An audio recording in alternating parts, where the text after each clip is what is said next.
দেশের ২৩তম রাষ্ট্রপতি নির্বাচনে প্রস্তুত নির্বাচন কমিশন, তবে দিনক্ষণ এখনো ঠিক হয়নি বলে জানিয়েছেন প্রধান নির্বাচন কমিশনার এএমএম নাসির উদ্দিন। তিনি জানান, ভোটার তালিকার জন্য সংসদ সচিবালয়ে চিঠিও দেওয়া হয়েছে।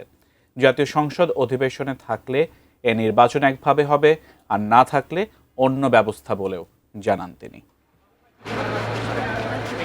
রাষ্ট্রপতি মোহাম্মদ শাহাবুদ্দিনের পদত্যাগের পর নতুন রাষ্ট্রপ্রধান নির্বাচনের প্রক্রিয়া শুরু করে নির্বাচন কমিশন। এ বিষয়ে আলোচনার জন্য মঙ্গলবার সকালে সংসদ ভবনে স্পিকারের কার্যালয়ে আসেন সিইসি সহ ৪ কমিশনার ও ইসি সচিব। তারা ভারপ্রাপ্ত স্পিকার ব্যারিস্টার কায়সার কামালের সঙ্গে ১ ঘণ্টারও বেশি বৈঠক করেন। বৈঠক শেষে সিইসি সাংবাদিকদের জানান, রাষ্ট্রপতি নির্বাচনের বিষয়ে প্রাথমিক আলোচনা হয়েছে। বসুন্ধরা টিস্যু, অশুদ্ধতার বিরুদ্ধে এক বিন্দুও ছাড় নয়। আমরা বলেছি আমরা প্রস্তুত। আমরা বলেছি যে কোনো সময় রাষ্ট্রপতি নির্বাচনের জন্য প্রস্তুতি আমরা নিয়ে রেখেছি, কারণ আমাদের আবার স্থানীয় সরকার নির্বাচনের একটা প্রস্তুতির ব্যাপার আছে।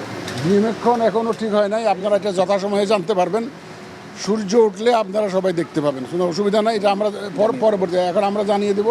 এখন আমাদের প্রাথমিক আলোচনা হয়েছে প্রসিডিউরাল বিষয়গুলো নিয়ে। সংসদের অধিবেশন না থাকলেও রাষ্ট্রপতি নির্বাচনে কোনো সমস্যা হবে না জানান সিইসি।